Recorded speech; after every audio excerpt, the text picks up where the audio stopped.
course. So when I did my music production course at DMT, I was actually quite intrigued by what Ashish Manchanda said. He was like, he wants to capture the energy of the. Direct answers copy करे ना. Guys, I Yeah. request you to please mute your microphone.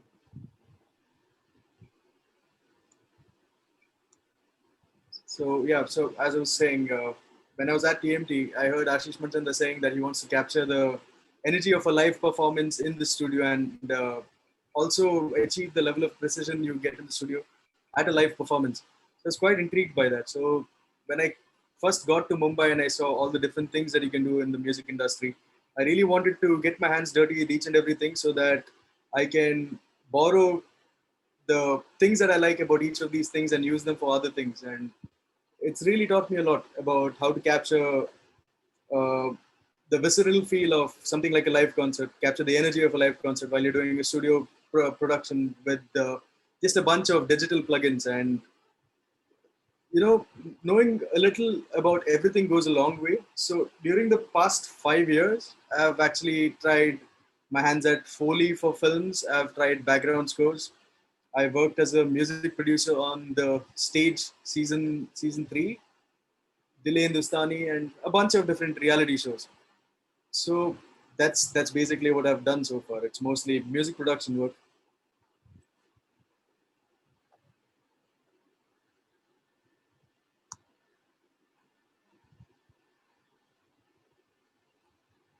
Give me a second, guys. Mohit, can you still hear me? Yes, I can. Okay.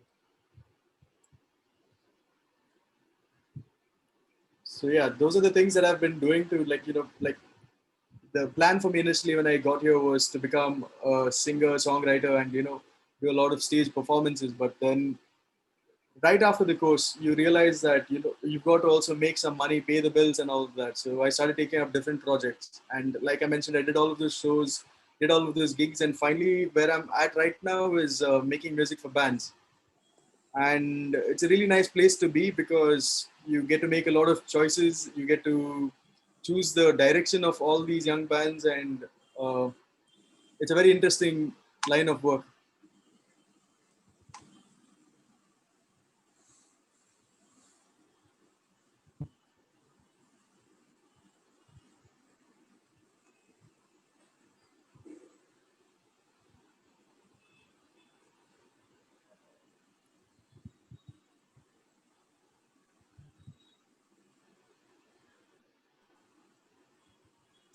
Mohit, would you like to run through the presentation?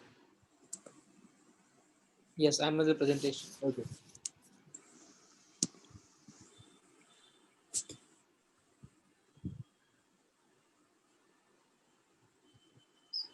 So yeah, I sent Mohit a bunch of pictures yesterday because I think it makes it a lot easier to refer something and speak about something. So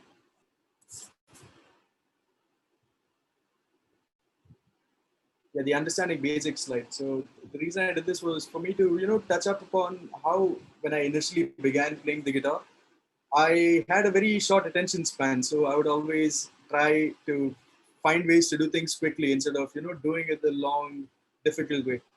But that proved to be my downfall later on. 10 years later, I felt like I kept getting stuck in a rut and I didn't know what to do. So that's when I actually started to educate myself on a few basic things about music theory, about chord formulas and intervals and things like that. And that's helped me make a lot of progress. Like I think I made progress that have taken 5 years to do within the span of maybe 3 or 4 months. So it's very important to actually look at the basics when you're starting off because it gives you a lot to go by, especially when you're working on something like a song and you're arranging it. For example, say you've got a grand piano playing and a bass playing, and for if you're playing say a major triad which has got a 1 3 and a 5 and you're playing the chord in the same register as the bass, it kind of you know doesn't make any sense to me now that I understand chord formulas. I feel like if the bass is already playing a root note, there's probably no reason to play that root note at all on the piano. So sometimes I just skip that out and play an inversion and things like that. So it's really important to understand the basics of what you're doing, and it really goes a long way. All this.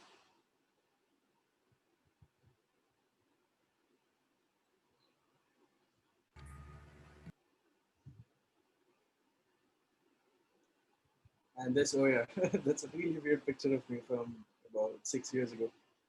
So when I was in a band, I found it really hard to afford instruments with the specs that I liked. I really liked a lot of thrash metal back then, and getting a guitar with a nice bare knuckle pickup and a hip bridge and all that would set me back by about 1.5 lakh rupees back then. So I just took it upon myself to build a guitar, and even though the goal was to build a really nice guitar, I ended up getting so much more out of that experience than that. I started to hear the small differences that little components like capacitors make, and something like a potentiometer, like different values and different makes and the kind of effect they have on tone. My ears were never tuned to stuff like that before, and ever since I started work on this guitar, I learned a lot about tone. Like all of a sudden, you could hear these minute differences in the various components that I use, and so I would say, yeah, this was definitely quite a journey.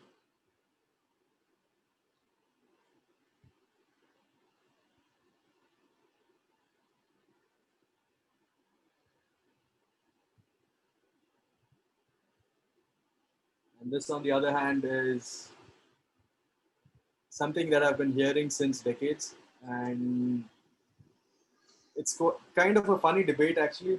So when it comes to analog and digital, personally, I have no preferences. I think the main priority for me is getting work done, and when you've got to get work done, you can't really be picky, and you have a deadline, and you can't always plug in a tube amp and rely on one. So a lot of plugins today, your amp emulation plugins, do a phenomenal job. Especially, I've been trying out Neural DSP plugins since the start of the year, and they actually sound really, really nice in a mix. If I had the luxury of using an amplifier, I'd probably do that. But plugins are pretty kick-ass, and I really don't see much of a distinction when it comes to the two if they're used really well. What's important is knowing what you want and figuring out ways how to achieve that. Roger, on the similar topic, like you showed us that you have been like making your own guitars and understanding capacitors and how it work. Yeah, So, can you just brief about how different pickups work in an electric guitar and the construction of it, so that of course. students can also understand how exactly the construction and the tonality changes with brand and everything has a unique sound for itself. Of course. So I've got my PRS guitar here. Lovely. So right now it's got these bare knuckle pickups in it, and this guitar initially came with their own basic pickups. I don't know what they were called. I think they're called HFS or something like that. And when I was playing on that guitar, I was not very happy with the sound because I played a lot of guitars by then already. And even though it sounded nice and hot while you're plugged into a distortion, like a drive channel on an amp, it had a weird kind of compression to it. So a lot of my playing dynamics did not come through. So I went to a brand like DiMarzio, and I got the PAF Pro pickups. So I heard a lot of good things about them. And one of the reasons I bought them was probably because of availability. Like something like bare knuckle or something fancier wasn't really available back then, and you'd have to get it from abroad and incur all kinds of costs and waiting times and all that. So these PAF Pros were pretty easily available, so I had them in. But even that didn't really work. It didn't cut it for me. So finally, when I got these, I realized that they're phenomenally better than the other pickups I had before. So yeah, what I'm trying to say is, it's important to find your sound, because you have to be comfortable with what you're playing and understand what your gear is doing and be comfortable with that in order to get some good music out of it. And the the whole pursuit of finding your tone probably comes from listening to a lot of music, and from all of this music you kind of cherry pick all of the things that you like. For example, you listen to a song and in that song you like a certain guitar tone. And give me a second, it's moving this little window.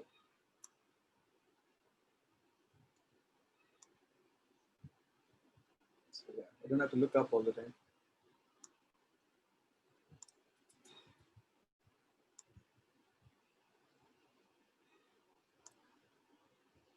That is so much better. So I was saying, yeah. So for example, you listen to a song and there's something about that song that you like. Try and replicate that tone. So when you do that, you'll realize what your guitar doesn't have with regard to that song you're listening to or that tone that you're listening to. And if you like something like that, follow it and figure out a way to achieve something like that. And that way you'll find yourself on this funny pursuit where you're reading up about pickups and amplifiers and pedals and cables and whatnot. So it's a very interesting rabbit hole to jump into.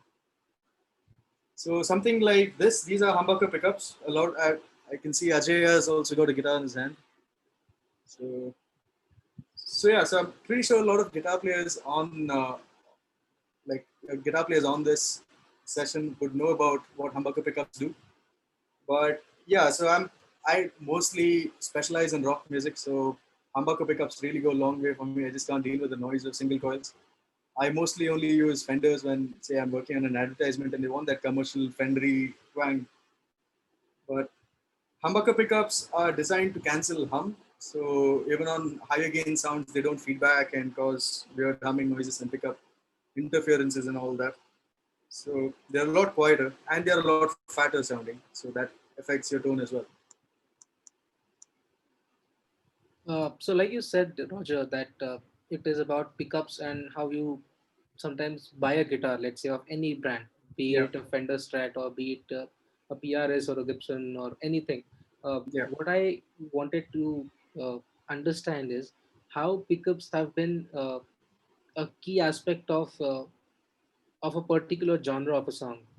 How, like, let's say when I listen to Fender Strat, like you said that there are some cliche uh, things about Fender Strat, that Yeah. that particular sound is being desired to be used in those kind of songs. Most Exactly. of the pop versions I heard uh, right from Frank Sinatra's days to even today, or like I hear some of the guitars on Bruno Mars's song. I feel that the sound of Fender is unique in its way. Then Brian Adams has a unique tone to itself. Queen has a Definitely. unique tone to itself, and all these guitars and with so much about single coil or double coil pickups and humbuckers, it evolved. At the same time, it gives an ideation. So right now, as a producer, I wanted to ask you that you deal with number of genres. Like you did the show called The Stage, where people were performing from different genres of music. Yeah. So at that time, do you really rely on 10 types of guitars, or do you still try to manage, let's say, what if you just have a PRS and you still want to achieve some sort of sound that that particular song needs? Do you achieve it within the uh, set of guitars that you have, or just a plugin would do, or how you go about it? This is a very good question, actually. So yeah, this is something I can definitely talk about. So in my mind, I think when it comes to legendary sounds, especially with regard to rock music and pop music, there are two poles that I see, which are poles apart from each other, obviously. One is the Fender sound, which is known for its twang. Another one is that fat humbucker Les Paul sound. So I feel like these two sounds are very distinct from each other, and there are a lot of in-betweens. And right in the center of those poles, I found this guitar. And even though this is very Les Paul like in construction and has two humbuckers just like a Les Paul, it's got a certain twang to it that a Les Paul does not have. And I can't call it really a Fender twang, but you can see here this switch pops out, and what that does is it splits the coils. And when I pull it out, it's got like a single coil sound going on. So it kind of emulates what a Fender twang would do. And even though it doesn't sound exactly like a Fender Stratocaster would, uh, there's a lot that I can achieve with the plugins that I use. For example, I have like a nice dumbbell emulation on bias, and that gets this nice jangly sound out of the tone, and I get away with that when I'm trying to emulate a Fender sound. When I was working on the stage, like Mohit asked, I did not really have that many guitars with me back then. A lot of them were in my hometown. What I did have was this PRS. I had a Schecter 7 string, and I had a Squire Stratocaster, a Squire Standard. So these three guitars, actually, I managed to get all kinds of sounds out of. I didn't really need a lot more guitars. These were like really more than enough. With the Fender, I couldn't really do rock stuff. That's when I would rely on the PRS, and I really liked the playing the dynamics of the tone of the Schecter. So that's when I would use the Schecter. This pickup was just great for leads. So I had one guitar for every purpose, and I managed to pull off the stage with just three guitars. Lovely. So in a way, you have played a role of a guitar tech, which in a way you decide and uh, play an essential role in understanding what is to be done right before you start producing your song or start producing guitars on the particular song. So I just have one more query about this is, uh, let's say you have n number of guitars and eventually you choose, musically, how do you go about deciding several parts where, do you draw inspiration from the songs that you've been listening, or is it completely something that the guys have briefed you about, or it's fully experimental? Can you tell me a little more about this question? Are you talking about replicating a tone, or like finding a new direction altogether? More or less, I'm talking about the fact where your tones are coming out of some inspiration that you have already heard. Yeah, So in a way, whenever you're producing a new song, what usually happens is, no matter how much you try and achieve, there is some sort of reference going on in your mind. yeah. Perhaps I would go for a very distinctive sound that I heard from Led Zepp, Mm, or a distinctive sound that is as modern as Green Day. There's a huge difference in the tonality of the guitars and the way the definitely. guitars were programmed. However, so those don't inspire you to make those songs. So uh, I wanted to ask you this question: that is it like, do you draw inspiration from this all these bands that you have been hearing, or you just go by what that particular song demands?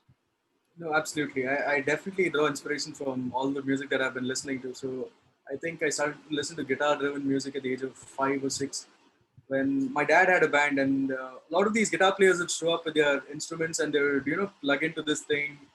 Uh, they would have all these casual jam sessions, and they would make a lot of noise. They'd play a lot of rock music back then. And I think slowly over the years, as I grew up, their music changed into this mellower, uh, like a softer ballady kind of stuff. But back when I was growing up, that was what I was exposed to, all these loud guitars.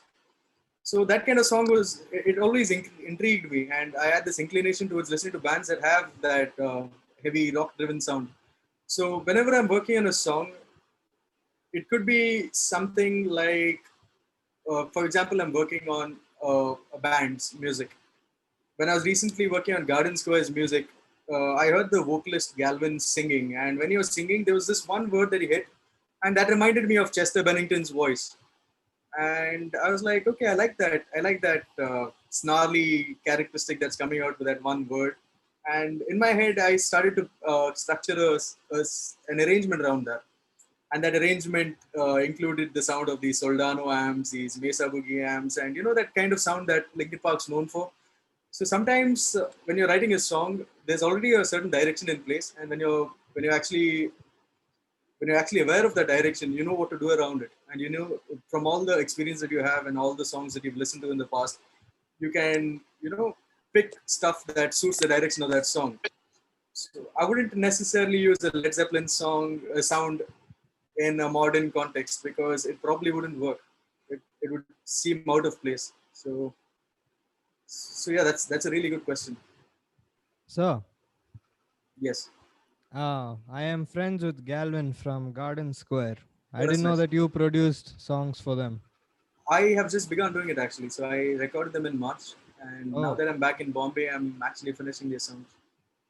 oh, amazing, sir. I met them at this one, All About Music India, right? Mm, I'm All sorry. About Music, the event. No, I do not know about it. I'm sorry. Yes, so I met them there and I became friends with Galvin. Okay, that's nice. So yeah, he's got a Yeah. So Alan, George, you can unmute yourself and ask the question. Thank you. So my question is now, see, because of quarantine, I've been a little lazy over here. So my jobs have like degraded a lot. So what's the best way to getting back in track, like playing the guitar again? So yeah, so since you mentioned lazy, that's something all of us guitar players experience, and there's nothing special about it. So I think the best way for the past few years that I've found out to overcome laziness and actually getting yourself to do something is to pick something interesting to do.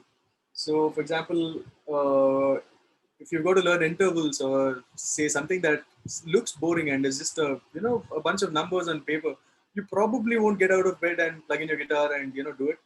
But say you really like a song and you decide I'm going to learn this song today, you're probably going to get out of bed and do that a lot quicker. But you need to also throw a lot of these foundational things into the equation. So, for example, you're learning the song, you've got the solo down, but your fingers haven't developed the kind of muscle memory yet, so it's not moving. So when you're taking the next 20-minute break, you could probably read up about something else, like something that you don't know about, something like triads and extensions and stuff like that. So something like that would really help. So pick something interesting to do. That really, really helps. Thank you.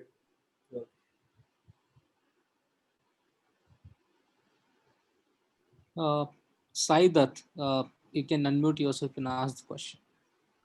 Yes, so Ingvi Malmsteen has this, his tone is almost close to a humbucker, but he uses a Fender Strat. So Yeah. how does he do that? It's actually not. So when you have a Fender Strat and you have a really hot pickup, it tends to have a very bright, noisy sound. But then say something like a Marshall amp on the other hand, you can get the Marshall amp to sound a lot fatter. And it's usually that it's not just the guitar that is the final uh, decider of what the sound is going to be. The amp that you're plugged into, the signal chain that is going through, that really makes a lot of difference. And I have played on a few strats in the past. For example, my uncle's 66 Stratocaster, and on that guitar, I have it felt to me as if something's happened to the pickups over that time. It's what about like 50, 60 years old. Something's happened in that span of time, and I feel like some of that sharp, bright end has gone away, and it sounds like a warmer guitar. So I don't really know what Ingve does exactly with his tone, but even with a bright guitar, you can achieve a very warm sound if you do the right things in the signal flow. Yeah. Thank you, sir. So I have one more question. This is regarding recording a guitar. Okay. So when I've tried recording guitar and apparently it sounds horrible from my side. The tone which I want, I can always hear, but whenever I play it back, it never comes out the way I want it to. So what should I do in that case? Okay, could you tell me what kind of tune you're trying to go for? And by horrible, can you maybe describe what it exactly sounds like so that I have something to go by? Yeah, okay. Now, for example, I play, these. I have I have humbucker pickups, so they are a little fatty. But what I do is like I play the humbucker from the bridge, so that I'll get a little more, thinner sound to play. Like I'm trying to imitate a sitar, but I don't want the sitar sound. I want it to sound a little twangy, a little bright, very bright. I Okay. want it bright. But whenever I record it, I mean, I get the tone, but whenever I like play it along with the other set of music, it just comes out a little muddy and it doesn't blend well. So what should I do in that case? Okay, I think it's a matter of sculpting your tone. So if you have, for example, you're pretty descriptive. You said you want a thin sound, you want it to sound star-like. I think the best thing to do would be to find a way to refine how you're going to get there with that sound. For example, listen to people who have done it before. There have been people using these little simulators. I think uh, these multi effects have a sitar simulator on their multi processors. Like for example, the GT10 and all that. I think they have a sitar patch, if I'm not wrong. So listen to the characteristics of that patch and see what it's doing. See, listen to it from the context of ADSR, which is attack, decay, sustain, and release. So the minute you look at a guitar as a synthesizer, you get this ability to sculpt your tone in a lot better way. So you have a better approach to doing it, which is more systematic rather than just turning knobs and trying to get a sound. So, So thank you. I'll try okay. it next time. Yeah. No, like you said, you said it sounds horrible. So when you're working as a studio engineer, words that are subjective won't really help you a lot. So if you say, I'm trying to achieve a thin sound, but it's sounding fat, that would actually give a person a lot more to go by, even yourself for that matter. So if you ever feel like something is not working for you, try to figure out exactly what isn't working so that you have more to go by when you're finding a solution for it. It really helps out. Thank you, sir. I'll try next time. Yeah. Yeah. Hi, Roger. So on the same topic of analog versus digital that we were speaking, Yeah. I have one question about it, uh, Sure. and I'm sure students would like to hear about it. Like we all know that studios are getting smaller, and everyone is actually kind of doing things inside the box. Uh, Out of a lot of budget constraint, at the same time people prefer to do it inside the box because of its quickness, but Yeah. however we still find that there is something about analog that is not replaceable. The tonality, Of course. the sound of it, the Of way, course. but let's say a Marshall or a Vox amp would sound. uh, so while taking a call on that, provided like this is a condition that you have a analog set, you have a digital set, Yeah. uh, which one would you go for? And at the same time, that difference of some little good harmonics and saturation that the analog equipment always provides, uh, is that achievable with digital plugins? And if so, what all examples can you tell us that you will be using a couple of good plugins to simulate that kind of a sound? Okay. So yeah, this is again a good question. So if I had the choice, and if it was an ideal situation where everything, like there are no neighbors to complain about the noise, there is no space constraint in the place where I'm living in, and the cost of maintenance is not very high, and the weather around is not very humid. So in an ideal scenario like that, I would choose an analog rig without thinking twice, because I've heard what it sounds like, and I've used it extensively. I've seen the bad sides of it. I've seen the good sides of it. So I know what it's capable of, and I know what the digital plugins that are designed based on them are trying to achieve. So I think it's very important to get your hands dirty with analog gear before you actually start working with emulations to achieve the same result. That being said, when it comes to the two, I think what I've noticed is I started playing at the age of 13. And back then, I had a small Digitech processor, and all the drive sounds on that. For example, I was trying to use a Mesa Boogie emulation. If I compared it to the sound of an actual Mesa Boogie amp, say in a band like Creed, which I would listen to back then, it would sound completely different, and I wouldn't know why this is called a Mesa Boogie sound. But for example, but we've come a long way since then, and over the past 12, 13 years, and we got brands like Neural DSP, we got Fractal Audio, we've got Kemper, and all these brands. If I actually plug into their Mesa Boogie emulation and play my guitar, it really, really sounds very close to what a Mesa Boogie would sound like. So I would say technology has really come a long way, and I think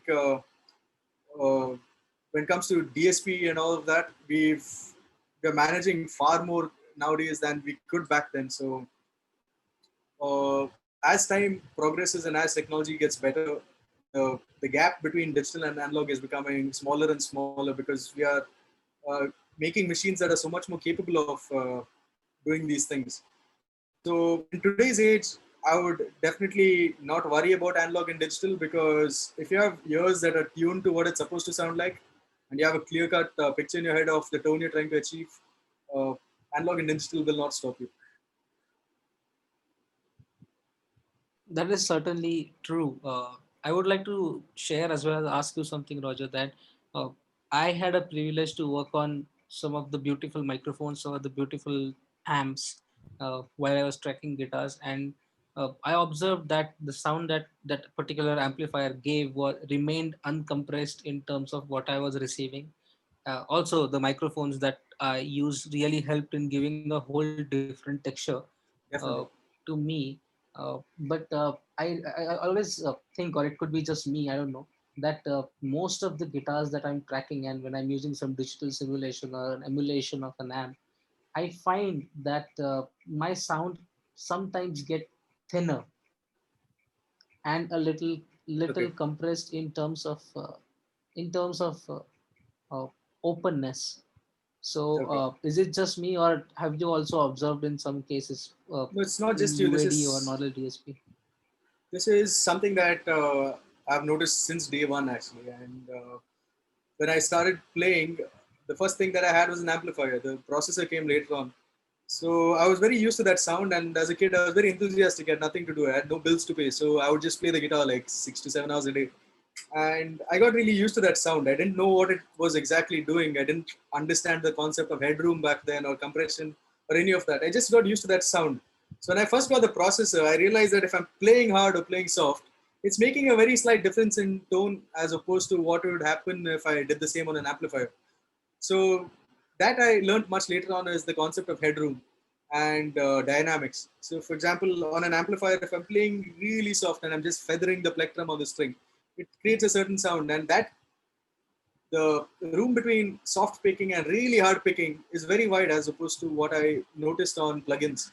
So yeah, your playing dynamics definitely don't come through as they would on analog gear, and that is one of the things you need to compromise on. You work in analog gear, and about it sounding open and closed, I didn't really feel that much of a difference.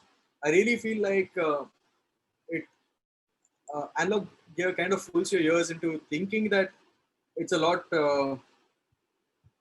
Wait, I'm going to word this better.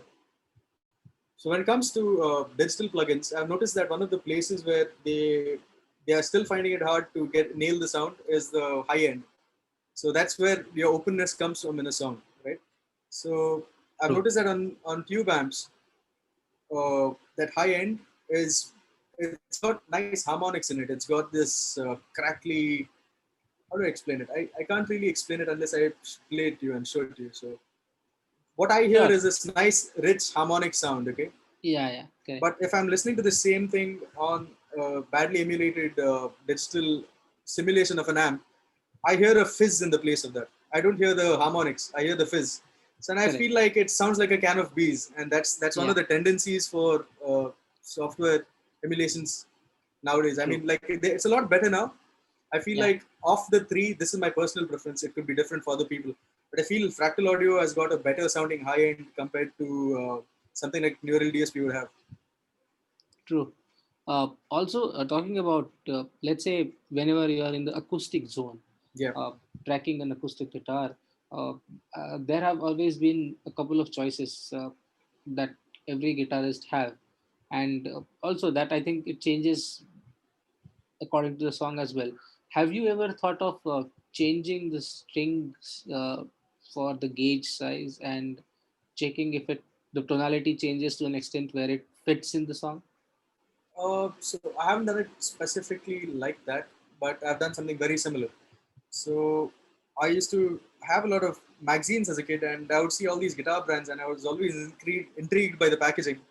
They always had all these bright, fancy colors, and as a kid, you want everything, right? So as a 15-year-old, I would actually buy all of these sets, and if someone was coming from the US, I just tell them buy one of each.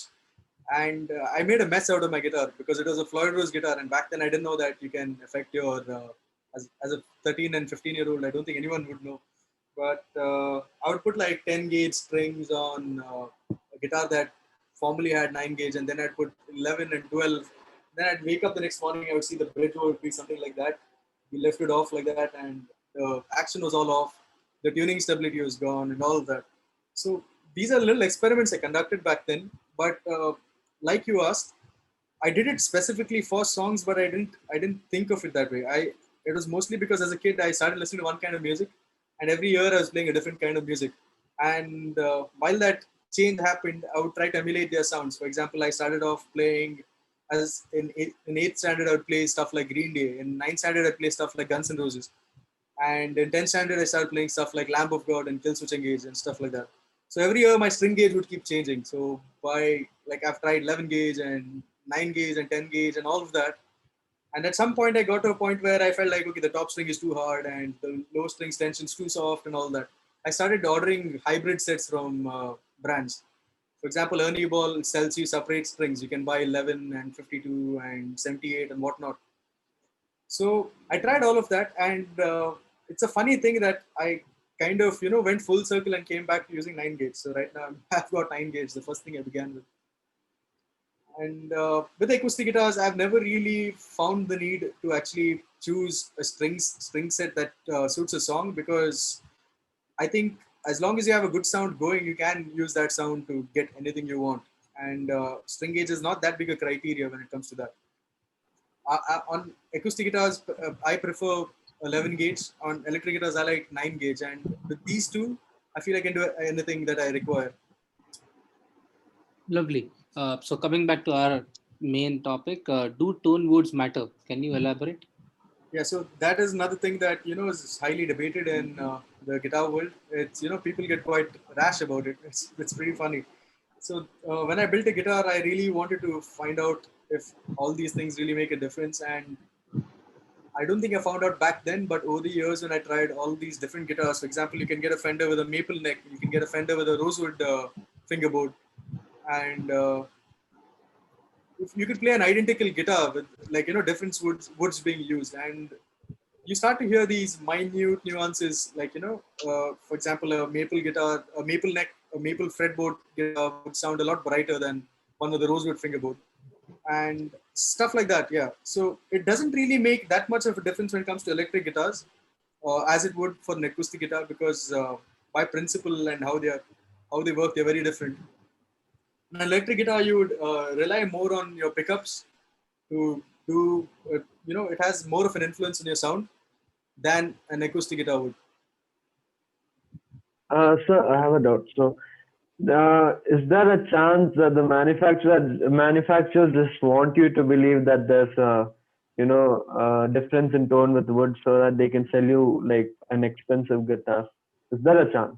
So there's definitely a chance that, no, I mean, forget chance. There's definitely a lot of gimmicks going on with regard to manufacturers and selling you all these features.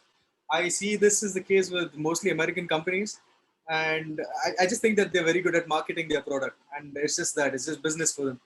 But as a discerning listener, I don't think that they're lying about a lot of stuff. I just think that they are speaking a lot about something that you shouldn't really be thinking about. You should just pick up a guitar and play it and see what you think. It shouldn't affect your buying decision. So what was I going to say? Yeah, so I think I spend a lot of time on guitar pages, and because of that, I see all of these little specs. Everyone's trying to outdo each other, and there are always these fads. The most recent one is these lumen side dots that glow in the dark, and immediately every 16-year-old is going to be like, okay, I need that feature on my guitar. But I mean, you don't really need it. You don't, like, for example, when I'm playing, I sometimes don't even look at my fretboard. I don't even need that. And like, to answer your question, companies definitely market gimmicks a lot, but I think every company does that, so we can't really blame them for it. But I think you're aware, and don't get influenced by things like that. Just you should be able to pick up a guitar and see if it sounds good to you, plays good to you, and that's all that matters. Lovely. So going ahead with the topic, could you take us through some of your sessions? Of course, Like, yeah. we would like to understand your production work, and of course, students would Yeah. like to visit that session. Sure. Sure. One second, I'll just share my screen with you. I've got one Yes. of Garden Square's recent songs.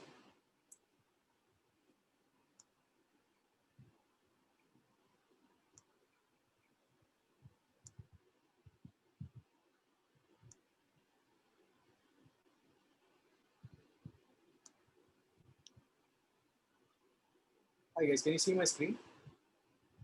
Yes, we can. Okay. So please don't mind how messy this session is. The reason is, when I came back from the pandemics, I had about 10 songs to work on, and I had to really work quickly. And this is the best I could manage with regard to session cleanliness. So I'll take you through it. So since we're talking guitars today, I'm going to mute the vocals. Just focus on those. Yeah, focus on music. So right now, all these layers you see here in purple are guitars. The purples are all rhythm guitars. The yellows are lead. The turquoise or whatever that is bass. I'm gonna play a song. I don't know if you guys can hear it, so I'm going to do an audio check. Wish me luck. Nope, can't hear a thing. Could you just check your can you near your share screen option? There are 3 dots. You can share computer sound from that. Okay, There's an option called share computer sound. got it, got it. Can you hear it? Yeah. Awesome. So this is the intro of the song.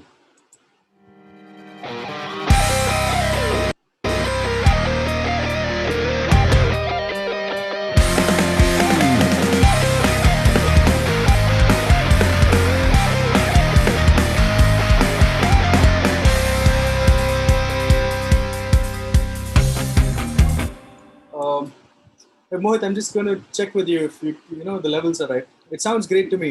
Yeah, they Is are it too- right. They are okay, right. great. Yeah. So you guys, so that sounded like a pretty, sounded like a pretty simple intro, but there's a lot going on there. I'll just play it again.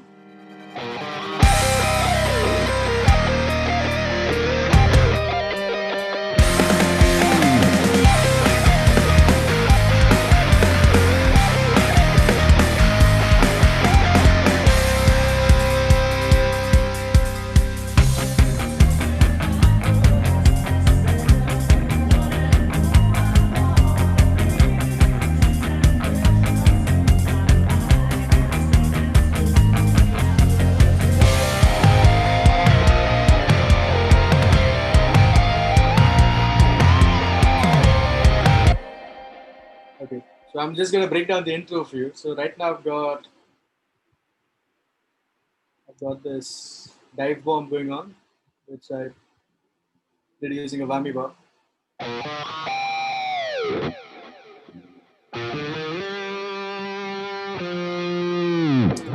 So if you notice the sound on this is slightly dull, and the reason it's like that is because I wanted to feature this guitar.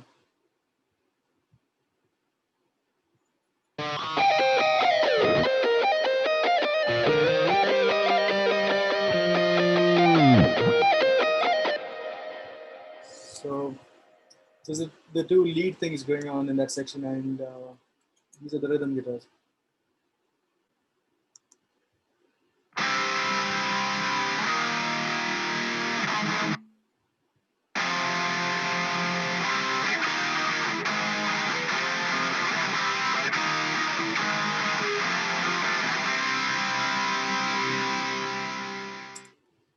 So yeah, so I did all of this tracking using Neural DSP plugins, and I really like the sound of it. What do you think, Mohit? I really feel it is all lovely. So, so just tell me one thing, like abiding to what your groove is Yeah. and the entire structure is. Could you just solo the entire groove and then your rhythm guitar so that we can understand the techniques that you have used? Of course, by groove, do you mean the percussion instruments and all that? Yeah, everything drums and Maybe one second. percussions. I'll just get the drums in.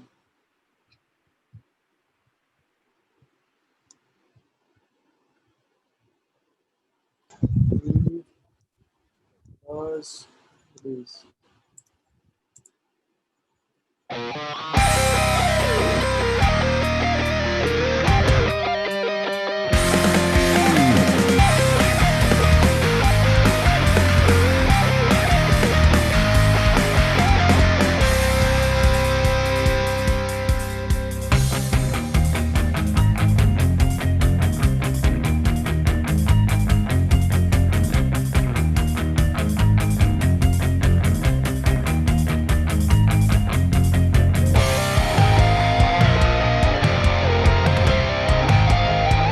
You can notice that rhythm guitar sound that's going on here.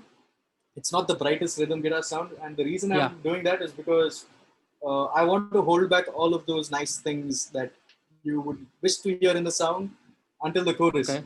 So I want to I want the element of surprise to still be there, so that the chorus sounds Right. bigger than the verse.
As you guys noticed, the chorus has a lot more girth than the bridge and intro have. Yeah.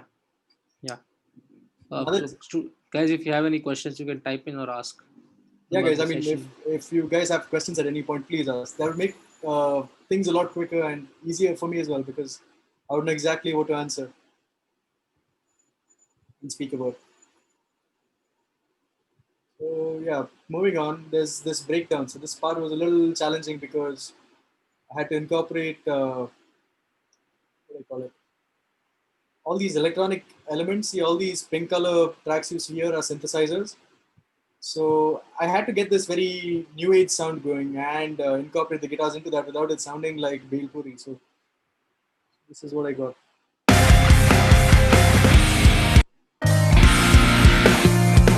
Sorry, I'm going to play it again.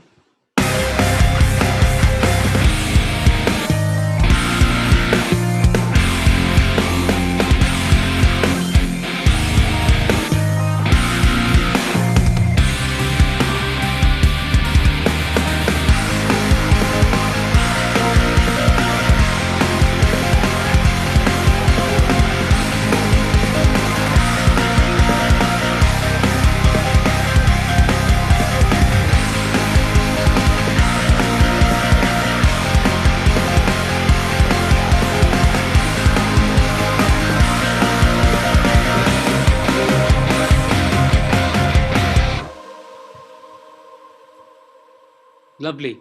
So, Roger, we have 3 questions. Animesh wanted to know what VST are you using for your drums? Okay, so in this I have actually mixed and matched a bunch of things. When I first began working, I was using it's called the Abbey Roads modern kit. So I was using this modern Sparkle kit from Abbey Roads. But then I realized while I was adding production elements to it, adding more and more synthesizers, the sound kept getting lost in the mix, and it wasn't sounding tight enough. And I had recently bought Nolly's Invasion kit, and I like the sound of. I didn't particularly like the sound of the drums, but I felt like no matter how much you throw at it in a mix, it still stands out. And what I ended up doing was I ended up layering the snare. I layered both the snare of, I used the neural. Wait, I'm just mixing up things here. I used the Get Good drum snare as well as the Abbey Road snare, and together they sound great. So, apart from that, I've also got a few samples going.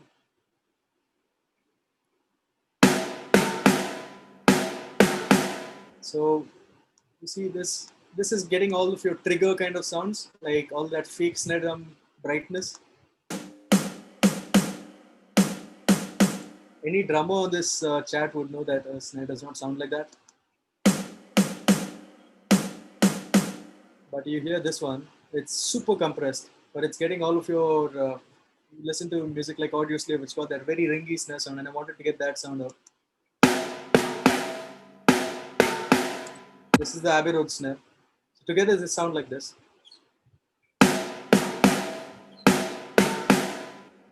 And in the track, this is what they sound like. So I'm going to mute the Get Good drum snare. I'll show you what it sounded like before I got it in.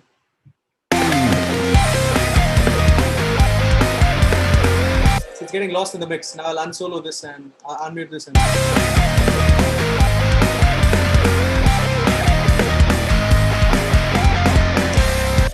yeah, so to finish what I was saying, I used Get Good drums for snare and kick, and probably for the overheads as well. But the toms, I really liked how beautiful the toms sounded on native instruments. So not native instruments. I mean to say the Abbey Roads library. So I stuck to them.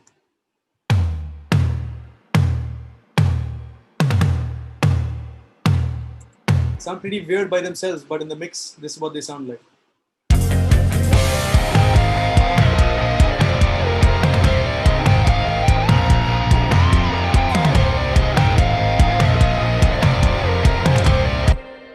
I personally believe that Tom should, in a rock setup, Tom should always sound like a cannon firing off. Otherwise, I feel like they sound very weak. So in this, I think I've achieved that. It sounds like this massive cannon going off.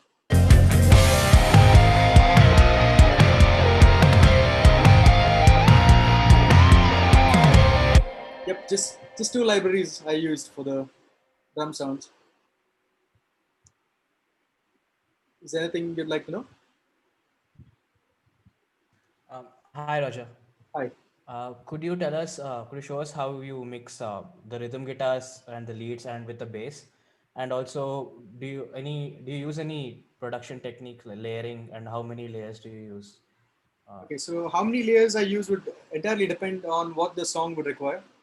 There have been times where I've gotten away with not even double tracking because the arrangement didn't need it. The more layers you have, the richer your tracks frequency spectrum is going to get. So sometimes if you don't have the room, you can't do it. And like in those cases, it's not even required. You just get the right sound and you can manage with even one track. In this song, however, I wanted it to be very guitar driven because the band doesn't even have a synth player. So all these pink color things you see are synths, and all of that was played by me. And I didn't want to be highlighting these sounds in their mix. I wanted it to be guitar driven. So the first thing I did was I got the groove going. I got the drums down. The minute I had a good drum sound going, I got the bass, and I make sure that the bass works with the drum sound. And the minute that was done, I started working really hard on the guitars. So we tried a bunch of different guitars. The first guitars they came with didn't really work for their song. And one second. And then we ended up trying a nice Kirk Hammett guitar, and that sounded great for the leads. And then we felt like we need a different contrasting lead sound for the other guy. So we used a Stratocaster for that. So to get to your question, Nazareth always played on the Kirk Hammett guitar. So if you hear this, it's one second. Skip to the solo.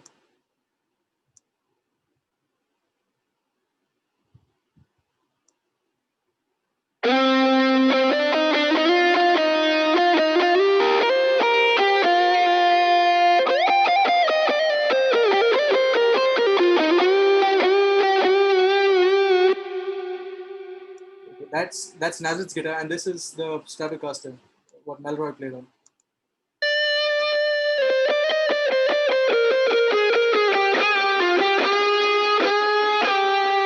Since it's a low gain guitar, he had to pick a lot harder, so you can hear some of the pick attack as well.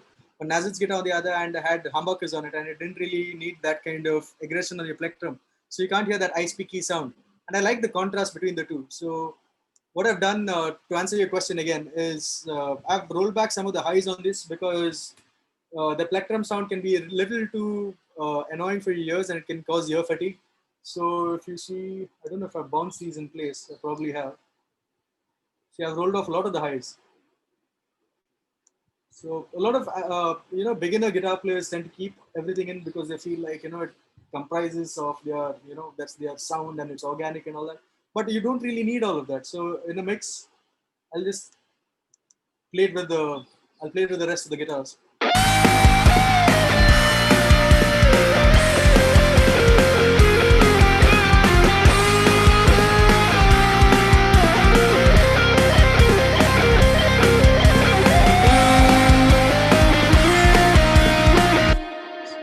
you see what's happening here, I didn't want it to just fade out like that. And since this next solo comes in immediately on the next bar, what I did was I faded it into a reverb channel where I've got this Valhalla vintage verb going on. So this is what happens.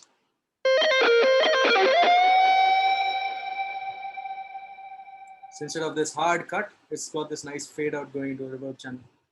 And I first heard this being done on a Queen song in Bohemian Rhapsody towards the end.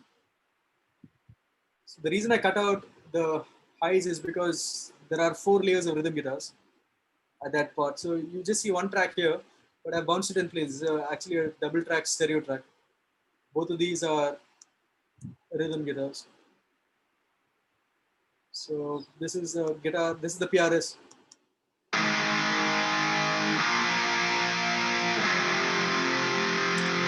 For this, I used Neural DSP's Granofire plugin, and this was positive grid bias. So what I wanted to achieve here was I really liked the brightness of Neural DSP's plugins, but I felt like for the time that I've used them, I felt like they don't have that oomph that the song requires, and that's why I used bias for this. So the bias has that nice oomph, but it lacks that shine. So together, they sound great. This is how the bias sounds.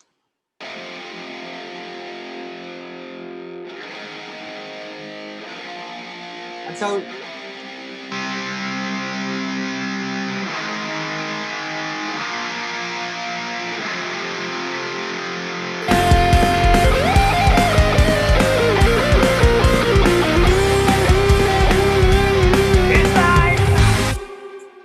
And the minute the chorus kicks in, we got, I told you I needed the chorus to sound a little hairier than the rest of the song. So I added this Fender Stratocaster doing your typical pop rock strums, like he's just playing these eighth note.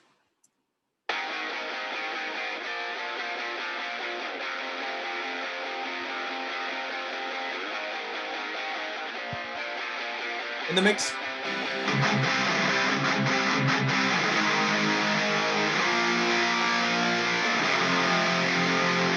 It just adds a little hairiness to the top of the song, and I think it sounds quite nice. And it's also got this shred spread plugin going on. What that essentially does is it takes out information from the center of your stereo track and pushes it towards the sides, kind of like a stereo spreader would do. And it's just reducing the clutter in your track.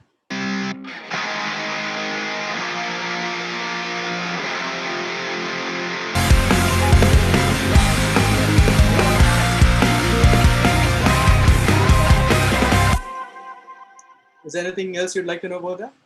So right now there are 7 guitars going on the chorus. Students, there is Pratap who would like to see your mixer channel and the plugins that you have used on the guitars. Okay, sure. So right now there's not much that I can show you because a lot of the stuff has been bounced in place. So the session was really heavy with all of the plugins going on. And I had to keep bouncing it in place. And right now, I think you're just seeing the final stages of refinement here. So, for example, if you've got to see this guitar. So yeah, there's just an equalizer on it right now. But yeah, when I began, there was a noise gate at the top. Then there was a compressor, and then came the amp plugin. So then there was post compression and post EQ and stuff like that. But this is, after all of that, this is just what I'm left with. Sir, I have a doubt, sir. Yeah, of course. So do you compress like the rhythm guitars, like heavy distorted rhythm guitars? Always. I don't over compress distorted rhythm guitars because distortion itself adds a certain amount of compression to your sound. That's why I'm asking, sir. Yeah. So I tend to do it still. Depends on how much how high gain the sound is. When something like this, I didn't do it at all because it had a lot of saturation.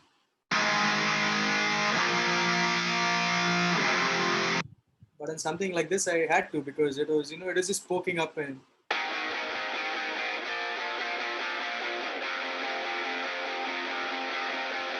I basically go for like metalcore or gent in that genre.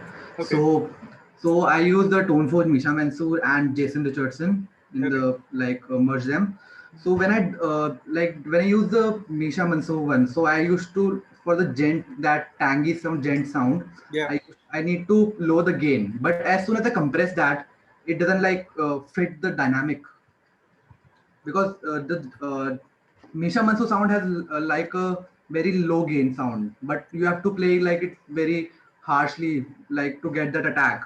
So, but with that low gain sound, it doesn't like, the compression is not the track without the compression with the distortion only. It's not like that of the. It doesn't cut through well. So What amplifier simulations are you using? I'm using a JST Misha Mansoor and Jason Richardson Okay. Toneforge. So the thing is with modern prog like bands like Periphery and Tesseract and all of that, their sound is a little elusive. It's a little hard to achieve their sound because there's so much going on.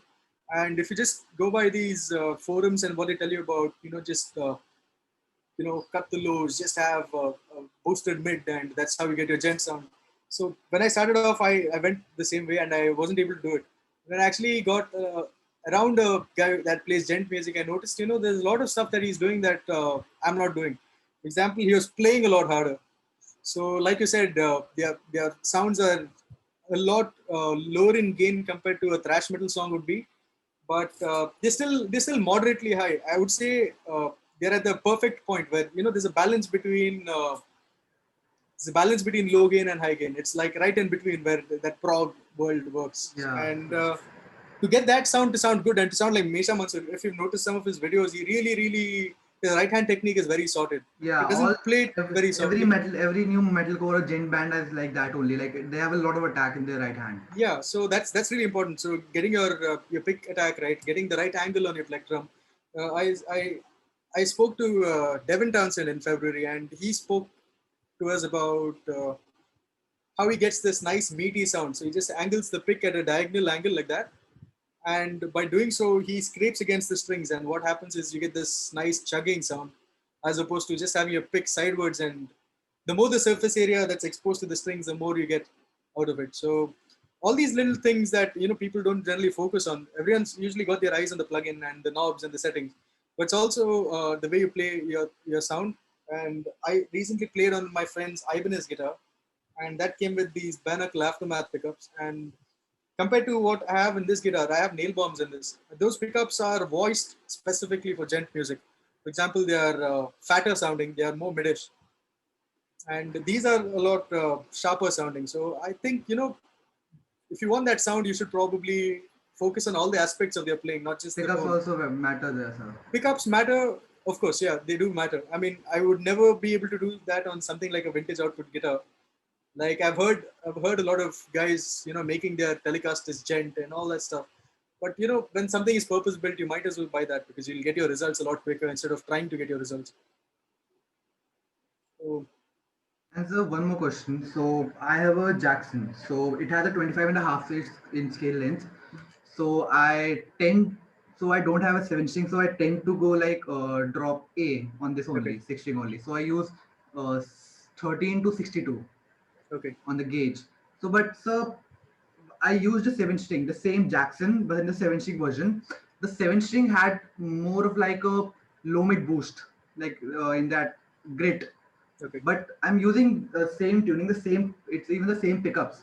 But still, I can't get that. It's like a little bit flubby in the tone. Does your 7 string guitar have a different scale length? It has 26.5, one Yeah, inch so that more. that makes a huge difference actually, because the minute you have a longer scale length, that affects your string tension. You'll be playing the same tension springs on both guitars, but then your string tension completely changes, and the string tension also affects your tone. So you've got a fluttery, loose tone going on if your tension's not tight enough, and so it's probably that, because that's what I experienced when I played with my PRS and when I play with my Schecter. So when I have the Schecter, I have a 26.5 on that, and even if I put a 9 gauge on it, it sounds nice and tight. And if I want to say tune to something like drop G, I could put like a heavier gauge, and it'll do that because the scale length accommodates that without throwing your intonation completely off. And that is another thing which is really important in stuff like gent music. Having spot on intonation, because you're playing these parts that are really fast, and you need your tuning to be on point when you're doing all these fast modern sounds. So instead of going for like changing the pickups and all the plugins and all, we should get a better focus on getting a guitar that suits the tonality better. Definitely, because these are purpose-built things, and there's never one guitar that does everything. That's why I have all these different guitars. And something. So yeah, you mentioned string gauge, right? So you put what was the string gauge you put on 13 this? to 13 to 62. So something like that may not. I don't know about it, but it may not work with your where your intonation is concerned. For example, those low strings tend to get a lot more muddier and out of tune, and it becomes hard to intonate them properly on a No, guitar no, with a sir. shorter scale. 62 works well for like around B or drop A sharp. Okay, okay, So earlier I used to use 56 okay, for my band I used to play in drop C, so 56 was fine. But okay, when I started recording in drop A sharp or drop B, somewhere like that, so I changed to 62. But 62 works fine, but it okay. doesn't get that grit and that attack for the gent. Okay, then you should probably think about your post amp EQ, because that goes a long way too. A lot of these prog guys have this nice post amp EQ going on, and they just they that's where they sculpt their sounds.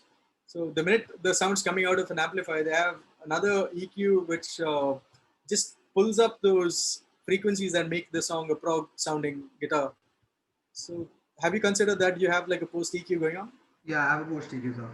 So basically, what I do is in the pre I used cut around 150. In the post I boost around for my guitar. The sweet spot for that is around 320 or 330.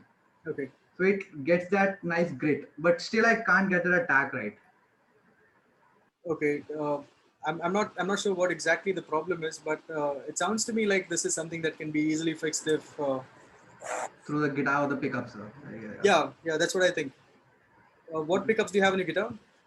These are stock Jackson pickups. Okay. Okay, thank you, sir. Pickups, no problem. So like to add to your question, pickups need not necessarily cause that much of a problem with your sound. Maybe there is something else in your signal flow that's not working out. Maybe it's the technique that needs work. Maybe it's one of the careful balances between say your overdrive pedal and your amplifier. Small things like this make a huge difference. So I think once you find the balance, you'll have that sound too. Okay, sir. Thank you. Cool. Now let us continue with the PPT. Sure. Could we stop sharing, Roger? Yeah, one second.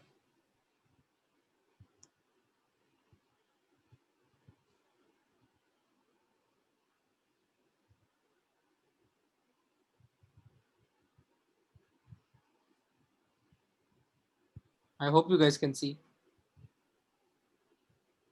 So coming up with the signal chain, could you explain us a bit more? Of course. So the reason I like to talk about signal chain a lot is because when I first started off, I did not understand the importance. So I'm talking about me as a 13-year-old again. I had a processor which had a preset signal chain going on, and I did not understand the importance of uh, having things in a certain order. Like I would just put stuff wherever I felt it was right. So a lot of beginner guitars also tend to treat a signal chain like a shopping cart. Like they're passing the aisles and they're just tossing in what they want without any particular order of what goes first and what goes after it. So it's really important to have a really good understanding of each of the things in your signal chain and what you're doing to your sound along the way. And this really helps you in sculpting your sound. So for example, I would never put a reverb. So guys, the reason I'm showing you this is not because it's the ideal signal flow or whatever. It's just actually, this is probably a really bad one. My bad. Anyway, so I would never do what's happening here. For example, I would never put this reverb into an amplifier. I would always use the reverb in an FX loop, because before the preamp stage, I don't want to muddy up the sound with the reflections of the reverb. I'd rather have the preamp doing its saturation and distortion, and then sending that to the reverb for the reverb to do its thing. So all these time-based effects and modulation effects, I usually have them happening after the preamp stage in the FX loop, and before the preamp, I just usually have an overdrive going on, and so yeah, so there are a couple of things. Like, there are a lot of things I would do differently. Actually, this is a good slide because this is exactly what I would not do. So right out of my guitar, I usually have a noise gate because I experience a lot of grounding issues because I keep traveling a lot and I can't always rely on the voltage and all that stuff. So all these little hums and noises always make their way into my sound and I can't really afford that. So I have a noise gate cutting out all of that unnecessary noise. And once the noise is cut out, I add a compressor. The reason I had a compressor after the noise gate is because I don't want the noise floor to be pushed up before the noise gate works because that's counterproductive, right? So I put the compressor after the noise gate, and after the noise gate has things like the wah and volume going on because the compressor nicely irons out your sound and you've got a more even sound. And after that, it makes sense to put something like a wah pedal because you have a consistent sound going into a frequency sweep pedal like a wah. After all of that's done, that's when I put an overdrive pedal. And the beauty of the overdrive pedal, especially when I'm working say on a rock mix, is not to provide all of that distortion sound. I rely on the amp for that. Most of my distortion sounds come from the amp. So what I do is when I start off, I have all the pedals disengaged and I just listen to the guitar and the amp. Everything is off. Just the amp is on and the guitar is playing through it. I try and achieve a nice edge of breakup sound. So when I'm dialing my gain knob, I get to this point where it's just starting to crackle and saturate. And I push it maybe a pinch above that. Okay, I wouldn't say it's right at that. I push it a little above that where it's sounding nice and saturated and it's sustaining very little. It's not full blown Sum 41 punk rock or whatever. So once I get that going, that's when I engage my overdrive pedal before the amplifier, and then I find the nice balance between the level and the tone and the drive knob on that. So the purpose of the overdrive pedal is not to exactly give me my overdrive character, but it's mostly to add color to the drive sound from the amp. That's how I use it. And yeah, like I said, if I put something, see what's happening here is the overdrive is going to all these modulation effects like chorus and tremolo and all that stuff, and then it's going to these time-based effects like delay and reverb. So this is very problematic because what's happening is if you send all these things into the front of your amp, you're going to just muddy up your sound, and it doesn't sound great. It sounds really bad.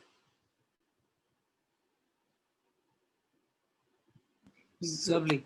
There's one question I have. So while using like, there's no fixed signal processing chain as such because I'm Definitely. sure that you must be deciding on what song you're doing Yeah. and then start working on it. Yeah. One more question that I always have, I've always had is uh, choosing between different pedals in the analog world. Uh, I mean, yeah, distortion is distortion, but then every brand's distortions is still unique distortion in the way the tone sounds. So, do you have any specifications that you look forward to when you choose a particular pedal? No, guys, these things are actually very subjective. So the best blessing about today, as opposed to me as a kid, several years ago, is back then I only had magazines and I didn't have a computer at home or internet. And I just went through these magazines and trusted all these reviews. Like earlier, I was talking to Alan. And Alan asked me about how companies market these things and are they lying and stuff like that. So back then, I just had to trust them. They would say, the best or tube amp you'll ever get, the best, whatever.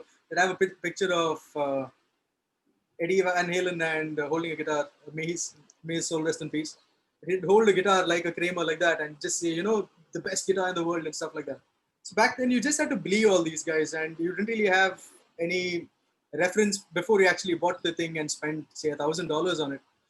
So now the great thing is we have YouTube. So there are these shootout videos. So if you're looking for comparisons between pedals, just type say overdrive shootout and then they'll show you like 10 different overdrive pedals where they're playing the same riff, the same recording that's going into all of these pedals, and then you can do an accurate comparison of what each of them is doing to the sound. So that will put you in a better position to buy something. But apart from that, I don't really have any criteria for buying a pedal. I just listen, and if it sounds nice to me and I feel like there's something that I can use, that's when I buy it. But these decisions are really subjective. It's like choosing between Munch and Perk XL. Some guys will choose a Perk, and some guys will like Munch better. So there's no better pedal and a worse pedal. It's always a matter of sound. So Yeah, of course, and it is always about the song that you're doing it, Yeah. whatever suits. True. Because I've had experiences that one of the most crappy sounding amplifiers have worked really well because it just fits in the Definitely. way So that particular sound is making up. I And recently that's your used a decision. I recently used a 3 watt uh, modeling amplifier by Roland for recording, and it sounded great. It Yeah, had this nice unpredictable nature to it, and it was noisy, and it was everything that the neural DSP was not. The neural DSP was perfect. It was ironed out. It was clean. correct, correct. But that unpredictability came out from that dirty sounding amp, and that made the song a lot more gritty. So I didn't Correct. show you this earlier, but in that mix session I was doing, I had Nazareth from the band lift his guitar and go to the speaker Hmm. to the monitors, and that way he got a nice feedback going. Yeah. And things like this make the song more human, because I think as technology is evolving, we are going further away from humanness, and I think these Right. little things are very refreshing to hear once again. Right. So Saida here is asking one question about Andy James has a percussive effect when he plays. Does it Okay. have something to do with his tone or is it his picking style? I would say it's a bit of both, actually, because your picking style, if you have a percussive thing going on, your picking style would definitely determine that, because your attack, release, all of that stuff is determined by fingers, your pick attack, and all of those things. So picking style is the foundational, uh, like that's where your sound comes from, and that's where you begin. But having a right tone also would help you a lot. For example, if you want to do something percussive, you probably need the right amount of compression. You need the It's both, actually. So long story short, it's both. Even Tosin Abasi, for that matter, has all these fast staccato techniques. Mostly all these gent guys, even Misha Mansu, they all have a bit of both going on. And back when, say, in the 80s and the 70s, back when they had limited gear, and it wasn't the information and internet age, they didn't really have that much scope unless they were rich for specialization and doing all these things. So if they bought a Marshall amp at a pawn shop, that's all they could buy, and that's what they had to live with. So people became guitar heroes using just one amplifier. Now that we have all these plugins and we have 3,000 different softwares in your computer, you have so much scope for doing all these things. So there's a lot you can do with just your picking attack and your technique nowadays. And these softwares only add to that.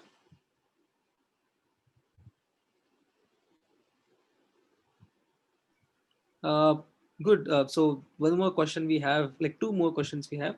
What do you think about Behringer pedals?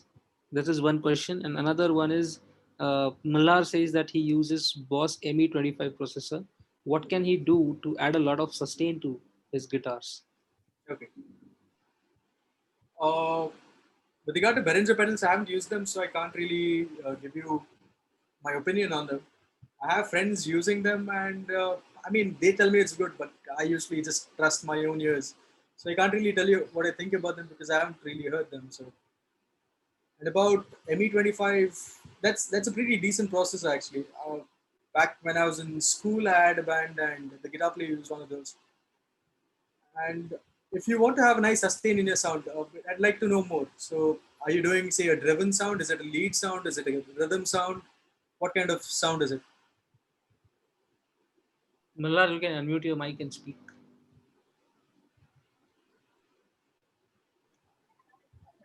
Hello, sir. Hi. It's more like a metal sound, like Lamb of God, Children of Bottom type tone. Children of Bodom. So, for example, Alexi Laiho has a lot of lead stuff going on, and say Mark Martin from Lamb of God has a riffy thing going on. So, Yeah, yeah. both of these things have very different settings. So, to answer your question specifically, I need to know exactly what you're trying to achieve. So I mostly try to play things around those two bands. Like I mix up the riffs and make up some new riffs. Okay. So, when you use something like a compressor, what it does is it takes your signal, and all of the parts where your signal is dipping in volume, it pulls those things up. And it doesn't exactly do that. It mostly pushes down the peaks. But what you have at the end is a nice, consistent, ironed out sound. So that is very often perceived as a nice sustain. So even if your guitar by itself doesn't have a lot of sustain, you can achieve better sustains using just a compressor pedal. And sometimes you don't even have to have, if if a guitar player wants to have a high gain sound with a lot of sustain, there's an immediate human tendency to turn up the gain. But by doing so, you're getting a lot of more compression, and you're probably oversaturating your sound, and you don't want that.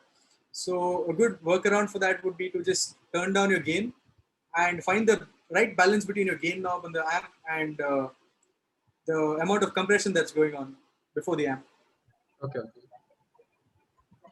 Another great way to increase your sustain, say for example you're doing a lead sound, is have a delay going on. Like once you've distorted your tone and you have an effects loop where you have a delay pedal, having something like a quick delay or even a long delay for that matter gives you a nice effect of sustain. That's another thing you could try, but that wouldn't always work if you're say doing Lamb of God riffs and you're doing rhythm sounds. You can't really you'll have a less tight sound if you have a delay going on.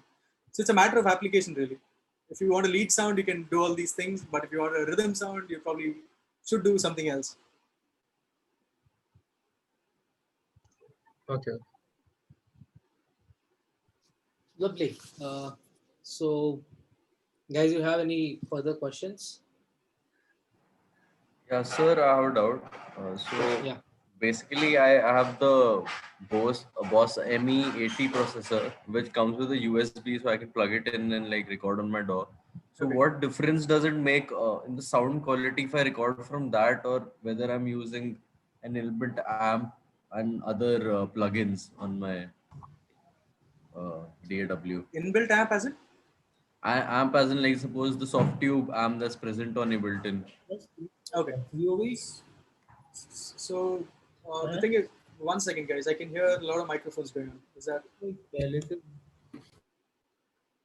okay? So yeah, what I was saying was, it's a matter of preference, really. So there were times when I had nice plugins, I had positive grid bias, but there were times when I would just like a certain characteristic of a tone in my Line 6 processor. So that's when I'd plug it in and use that. But since you mentioned USB specifically, when you're using USB, you're using the analog digital conversion built into your processor, as opposed to the converter on your interface.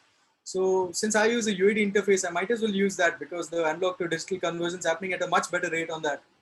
So I'd rather send an analog out into my UAD's front and record using the UAD instead of using something like the USB on my Line 6.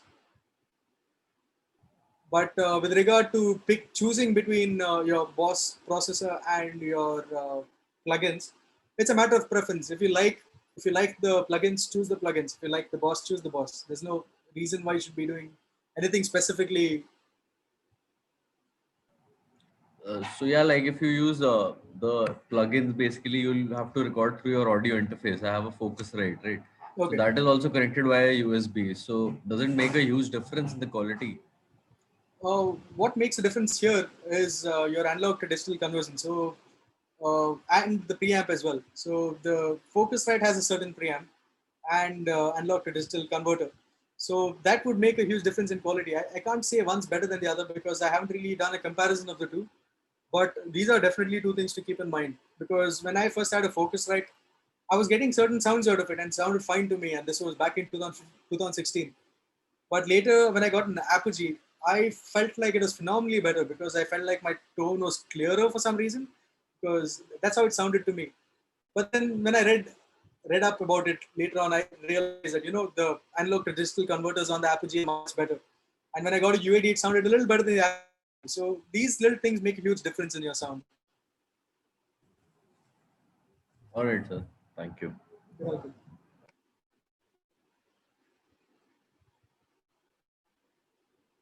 We have another question by Malhar.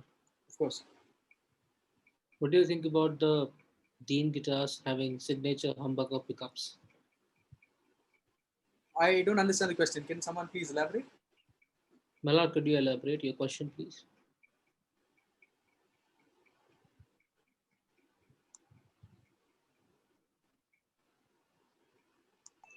I like the Dean guitars having a signature Seymour Duncan pickups and humbucker pickups. How do we get the best sound out of it? You have a Dean guitar, is it? Yeah, I have a Dean Razorback. Okay. So does it have those dime bag daddle pickups? The SH13s, I think. Yeah, there is a humbucker on the neck and Seymour Duncan bridge. Yeah, but which Seymour Duncan pickups are those? Like, do you know the model number? I'm not quite sure. Okay, but since it's a Razorback, it's probably a Diamondback Daryl pickup, which I had the pleasure of playing a long time ago. And It's a those Diamondback Darrell signature. okay, it's probably the SH13 humbucker then, in the bridge. I don't know about the neck, but again, like I said earlier, tone is definitely a matter of preference. But if you want something specific that you're going for, you're trying to emulate a sound, uh, that is something you can definitely talk about. So, for example, wait, what kind of sound are you trying to achieve with that? I mostly try to get the sound of Alexi Laiho. Okay. I So, love that sound. so one of the primary differences between Alexi's sound and your guitar would be, I don't think Razorbacks are made of alder. So the Jackson that Alexi plays on is an alder guitar. So it's got this certain twangy characteristics that those bodies come out of. They tend to have. Alexi uses only his bridge pickup. He doesn't have a neck pickup. That's true. And he also uses EMG pickups, right? So they have a different characteristic altogether. I have felt from my Yeah. experience that those pickups sound way different compared to passive pickups. I'm not really sure whether he uses the HZ set or an active pickup. It's probably the HZ. But yeah, so that's one of the defining factors of his sound. So if you want an Alexi kind of sound, you would probably need to look up exactly what kind of rig he uses and what amplifier he uses, what signal chain he uses. There are a lot of these rig rundown videos on YouTube, which take you through each aspect of these guitar players' signal chains, especially at concerts and in the studio and all of that. So that will give you a great starting point. Like you'll know exactly what to do based on what you already have. For example, if you have a processor, you'll be able to find an app that's similar to what he uses. Be able to find pedals that achieve the same thing.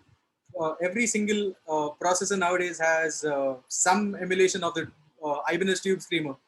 So what I'm trying to say is there will always be a way to figure out what to do if you know what's going on in the first place. And I think since you said you like Alexi Laiho's tone, the best thing to do would be to figure out every aspect of his tone and every single thing that he uses. All right, all right.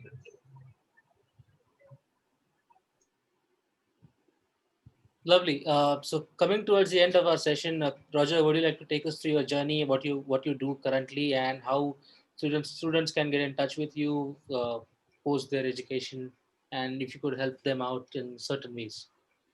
Of How course. industry is working right now, and what all you experiences that you have been through. Like I know that you've been to Norway, you have worked out on a couple of records and Flying Carpet, and now a couple of reality shows as well. So how was your experience in working in the industry?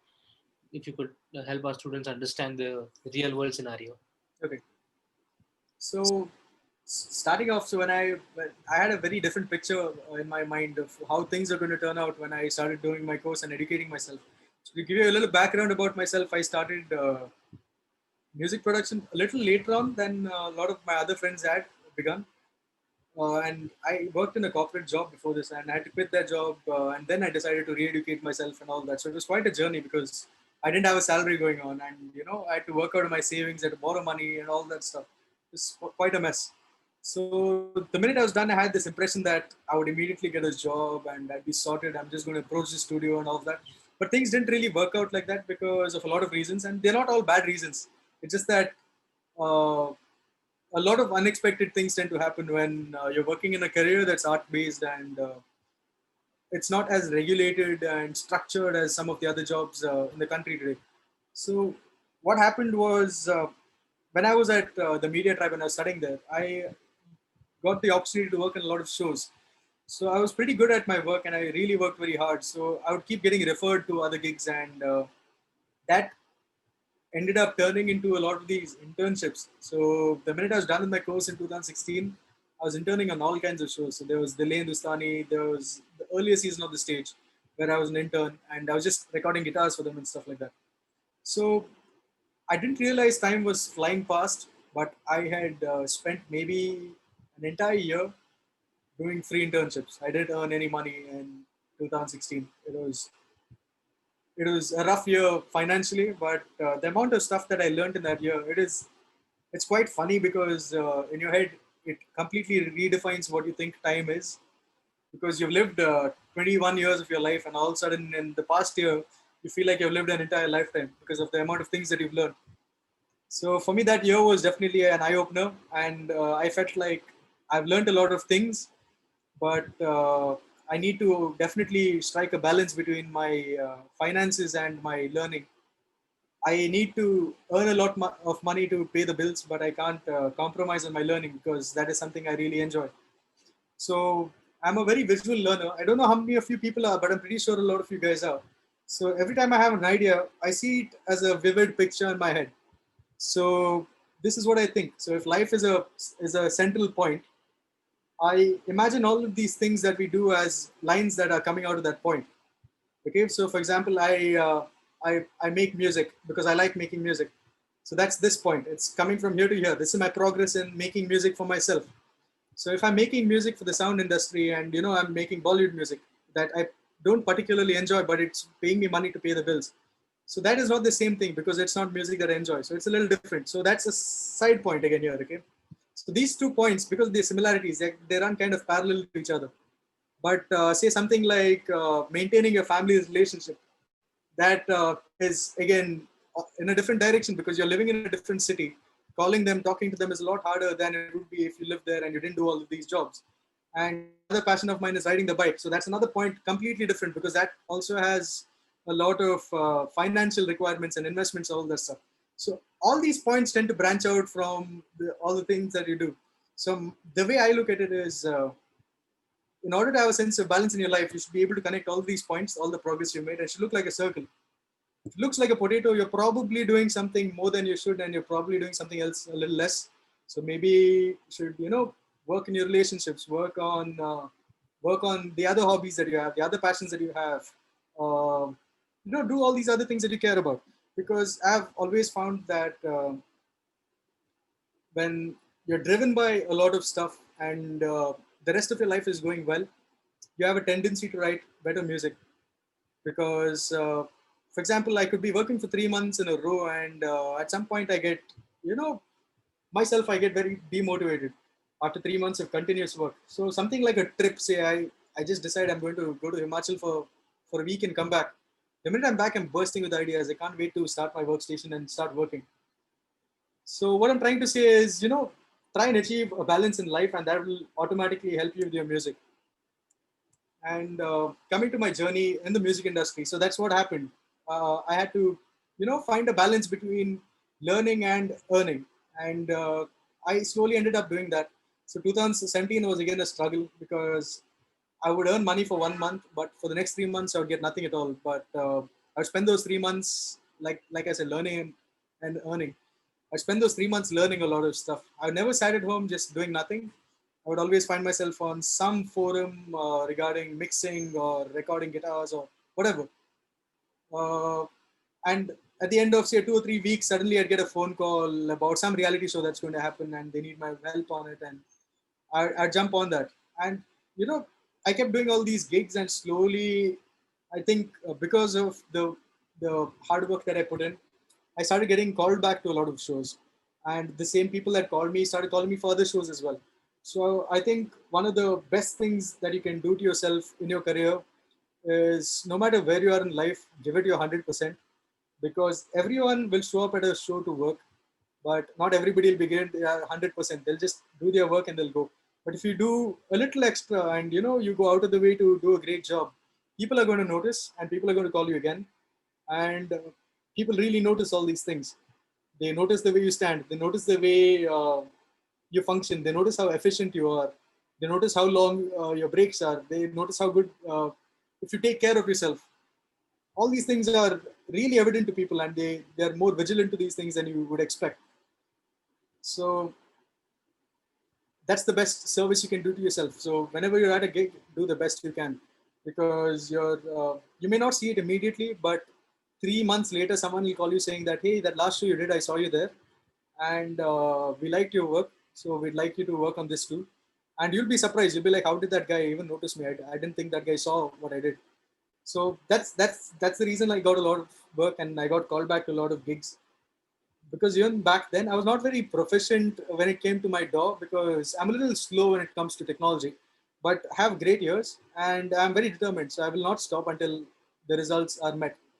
For example, someone tells me it doesn't sound good, I will not sleep until it sounds great. So I think it's the work ethic that people called me back based on. So it's very important to have that in place. And that being said, this is another thing I'd like to highlight. Uh, Always be open to failing. Don't aim to fail or plan to fail.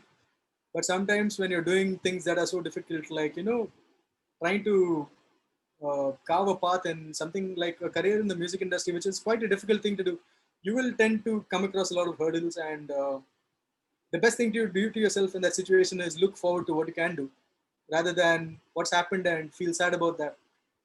But again, when I'd like to also give you a disclaimer, and like, you can't fail at the cost of other people. You can't say it's okay, I'm going to fail. You should also think about the consequences of it and who's getting affected and exactly what kind of weight that failure has, so that it doesn't repeat itself. And failures are the best teachers you can ever have in life. Sir, as a guitarist, what is your approach towards getting internships, and like what role does it play, like getting internships basically in the industry? So I've done a very few sessions gigs myself. I've probably done, like, I can't really count them, but when it comes to a career as a session guitar player, is that what you're asking? Yes. Okay, so you need a very high level of proficiency with the instrument. You need to be able to be presented, say, a film or a song, and in very short notice, you should probably have like 5 or 6 options ready, like, alternatives. You could be asked to show up at a gig. They'll show you a song, and within the next 15 minutes, you'll have to come up with 15 different licks you can play, because the first one may not work, the second one might, but the client may not like it. So one of the biggest things that you need as a guitar player in the industry is to be very flexible and to be very skilled. And normally, I wouldn't advocate for theoretical information, because generally speaking, you can do without it. I wouldn't say that it's not important. I would say it's extremely important, but you can do without it. But when it comes to working as a professional guitar player, all these things really matter, and you need to have that sorted, because even when you're conversing with someone like a director or producer, they're going to use all these things, and you need to know exactly what they're talking about. And you can't always rely on feel and a few song ideas you have in your head to come up with parts of that song. You need to have a theoretical approach and understand the background of what the client requirement is and all that stuff. So a lot of the guys that I've worked with, I think namely Ishan Das is one of my favorites. Excellent guitar player. So these guys are very quick and they're really talented. So they manage to get whatever they do right the first time, and there are never any follow-up emails. For example, if I have to follow up, it's probably because I want additional content, not because he's to change something that he's done wrong. So it's very important to be very sorted with the instrument, because I consider myself to be a pretty good guitar player, but when it comes to guitar playing, there are people that are so much better than me that I would rather have them on board because they're faster. While they do their guitar parts over the next 2 hours and send it to me via email, I might as well work on the arrangement and do something else. So it's a matter of efficiency there. What a lovely thing to actually understand that how efficient you need to be with your instrument. Definitely. And So I when I guess was working on the stage, I was doing 3 to 4 songs per day, and that is something I'd never seen myself. I never expected to do that. So when I did it, so before I did it, I didn't know it was possible, because it sounds ridiculous to be doing 4 songs a day. Because when you're thinking of something like a pop song they have like a massive international team with thousands of dollars, and I'm just this guy sitting in the other who's working with a laptop. Like, it sounded like a mountain of a task, but when you actually sit to do it, you realize, what, it's still difficult, but it's possible. You can do it, and the more you do it, the faster you become. And if you've gotten used to doing 4 songs a day for 3 months, the minute you have to do one song for a week, you are so efficient that you can do so many things on that song instead of you get my point, right? Yeah, I understand. I remember those days when you were actually working like nights after nights to complete the entire season. I remember those days. But That was quite a hustle, yeah. yeah, and it's just fun to understand that how see whenever there's somebody who is on your shoulders, looking over your shoulders, about the deadlines are there, everything is there, so you become efficient because you have no option but Yeah. be efficient in the game. And Yeah. eventually be it any instrument, as a matter of fact, be it whatever you do, vocalist, everything, even if you're an engineer for that matter, the idea is to be efficient enough so that you deliver good and in the time. That's true. Because Another that's thing I'd what, like to add is this I've heard from a lot of my teachers, and I can't say it enough because it's very important. You should always surround yourself with the people that you look up to and people that you think are better than you, because you're always trying to grow around these people. For example, if I'm around a bunch of people that are always praising my work, I have this automatic tendency, because of how I'm wired, to not feel comfortable in that situation, because I feel like I'm better than those people, and I feel like I'm not going to grow. While all of my other friends who are better than me are just going to keep getting better and better. So it's like a race in my head. So when I surround myself with people that are better than me and people that I respect, I find it a lot easier to take criticism from them as well. And in something like an art which takes a lifetime to master, the only way you can make very quick steps in your growth is to welcome criticism from people who know what they're talking about. So when I was working on my initial gigs, I would get called by Aditya Pushkarna, who was overseeing the entire production team. He would just call me and he wouldn't say, "Hey, how are you? Have you had lunch?"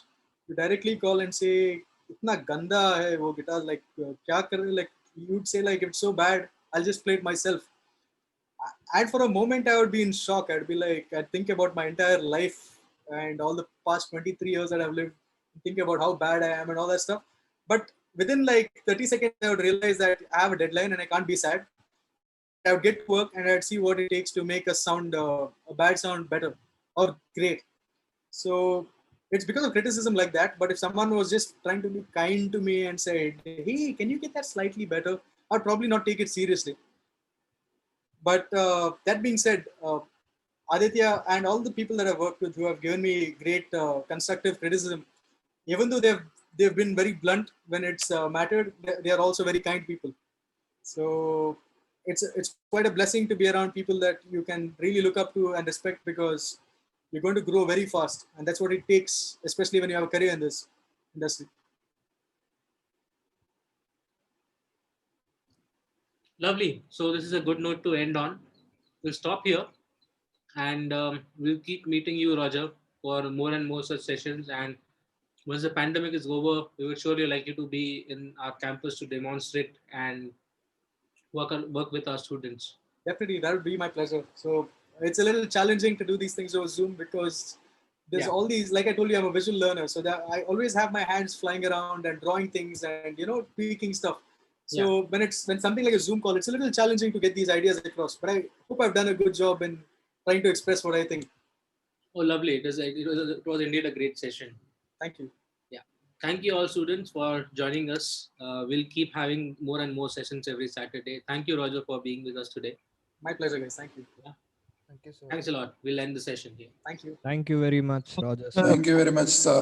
Good luck. Thank you so Kill it, guys. I can't wait to see your work.